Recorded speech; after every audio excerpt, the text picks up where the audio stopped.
Hi, I'm Taryn and welcome to the Most Fashionable Crime YouTube channel. This is the second episode, and in this episode I am talking about the Bling Ring. The Bling Ring was a group mainly comprised of 7 people whose ages range from 18 to 28 years old. For sake of keeping this video short, we are just going to focus on Rachel Lee, Nick Prugo, and Alexis Nyers. Most of the Bling Ring met at Indian Hills High School after being expelled from Calabasas High School or Agora Hills High School. That is how Rachel and Nick met each other. From October 2008 until August 2009, this group of people broke into and burglarized about 50 homes. In total, they stole about $3 million in cash, clothes, watches, jewelry, you name it. Whatever they could get into their car, they stole. If you've heard of the Bling Ring, you probably heard of Alexis Nyers, where she leaves this voicemail on a journalist's phone. Nancy Joe, this is Alexis Nyers calling. I'm calling to let you know how disappointed I am in your story. There's many things that I read in here that were false. Like you saying that I wore 6-inch Louboutin heels to court with my tweed skirt when I wore 4-inch little brown BB shoes. $29! Every time you I have to re-record it! That is what I think of when I think of the Bling Ring, but to come to find out, after I researched this story and read the book by Nancy Jo Sells, as well as other sources, which I will put in the description, I learned that she was actually not the ringleader of the Bling Ring. It was really Rachel Lee and Nick Prugo. And then going back to Alexis Nyers, what's interesting about Alexis Nyers is that she was 16 years old teaching pole dancing classes, or she was a pole fitness instructor at the age of 16. The reason why Alexis Nyers became the face of the Bling Ring is because she is the one that had a reality TV show that ultimately was canceled after 1 season called Pretty Wild. The start of this is really Rachel and Nick. They had been stealing for a while, but in October 2008, at midnight, they decided to ring Paris Hilton's doorbell to see if she was home. They decided to go to Paris Hilton's house to see if she would be a quick lick because they figured she was probably one of the dumbest celebrities, and Rachel Lee really admired her sense of style. After ringing the doorbell several times to make sure no one's home, they actually looked under the mat and found a key, but the door was actually unlocked. They burglarized Paris's home at least 5 times. The first time, Rachel just took a designer dress and 2 bras.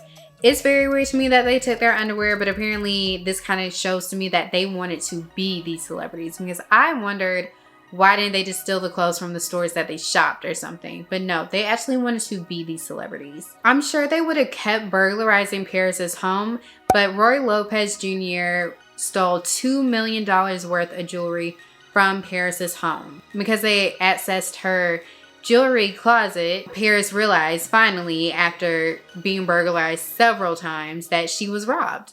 So they had to move on. You would think they would lay low, but no. They went on to burglarize Audrina Patridge, who you may know from The Hills. They stole about $43,000 worth of personal belongings from her house. They also robbed Rachel Bilson. They went to her house about 5 times in the 2 weeks that she was gone to New York with her fiance at the time. They stole about $130,000 worth of her stuff. They also burglarized Orlando Bloom and his girlfriend Miranda Kerr. They stole Orlando's vintage Rolex watch collection, as well as paintings, rugs, anything you can name. And they also stole from Brian Austin Green and Megan Fox. They stole a gun from them and clothes. A lot of the focus on these steals were clothes because Rachel was obsessed with fashion. She was really into the style of these people. That's how they came up with this list and chose who they chose to steal from. They also stole from Lindsay Lohan. Now, Lindsay Lohan's steal is interesting because at the time, Rachel had actually moved to Las Vegas to live with her father, but she came back because she had a court hearing because she and another member of the Bling Ring actually got caught shoplifting. So it seemed like this Lindsay Lohan still wanted to be her last hurrah before going back to Las Vegas. And so they stole about $130,000 worth of stuff from Lindsay Lohan as well. They stole a custom mink coat, a Hermes bag, a Louis Vuitton bag, clothes, luggage. They stole whatever they could get their hands on. What the most trifling part about this is, I think, is when Nick dropped off Rachel to go back to Las Vegas. Rachel was rolling the luggage that she stole from Lindsay and also wearing her clothes.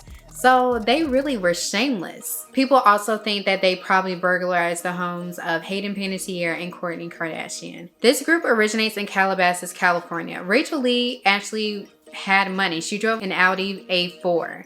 And Nick, he drove a Toyota, but his parents, it doesn't sound like his family was pressed for cash, especially because his father had something to do with paranormal activity, like something about that. Clearly paranormal activity hit it big.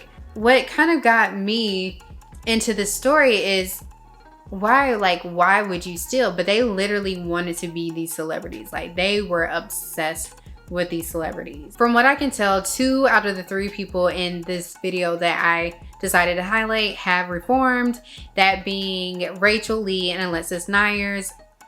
Alexis Nyers is actually Alexis Haynes now. She got married, she has 2 kids, and she has a podcast.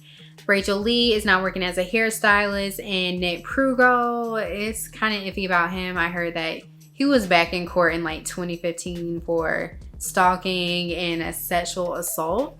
So who knows with that. But basically how they were able to find these celebrity homes is Nick apparently had a annual subscription to this website that was called celebrityaddressaerial.com, and for $99.99 you could see the addresses of celebrities as well as aerial pictures of their homes. And then Nick would use that along with Google Earth to find ways to get into these nice gated communities going unnoticed. So a lot of times they would climb hills in some obscure location to get into the neighborhood, bypassing security. So Nick was really a lot of the brains behind this, but it was really Rachel's idea of who to steal from, who to go to, who to look out for. So Lee actually spent time in prison. She was in jail for 1 year and 4 months out of the 4 years she was supposed to have spent in jail, and she was released on parole. Nick was sentenced to 2 years in prison, but he received credit for 1 year served and also another year for good behavior. Nick was actually the one to confess, and so maybe there was some type of deal in there. Alexis Nyers was sentenced to 180 days in jail, but she only served 30. She was also on probation for 3 years, and she was also ordered to pay $600,000 in restitution to Orlando Bloom. The Bling Ring was very crafty. Rachel Lee is definitely described as the ringleader. She probably was the one that initiated, but Nick Prugo did a lot of the groundwork and research. He was the one that was on TMZ checking to see where celebrities were they out of town, were they at a party. He was the one that had the websites, the links to everything. Rachel definitely was the one that picked this list, because I think based on what I've learned about Nick, is like he wouldn't really go after these people, because a lot of this stuff, a lot of things that they stole from these people really didn't have much to do with him except for the cash and jewelry that they could pawn. So if you want to hear more about the Bling Ring, feel free to check out my podcast. It will be linked below. It's available on Apple Podcasts, Spotify Podcasts, Google Podcasts, and more. And if you want to read Nancy Jo Sells' book, I will put purchase links in the description, as well as links to the articles that she has written. Thank you so much for watching this video. Please make sure to support my podcast. You can do that by visiting the website www.mostfashionablecrime.com, as well as following us on Instagram and Twitter and Facebook and wherever. Thank you so much for watching this video, and don't forget to like and subscribe.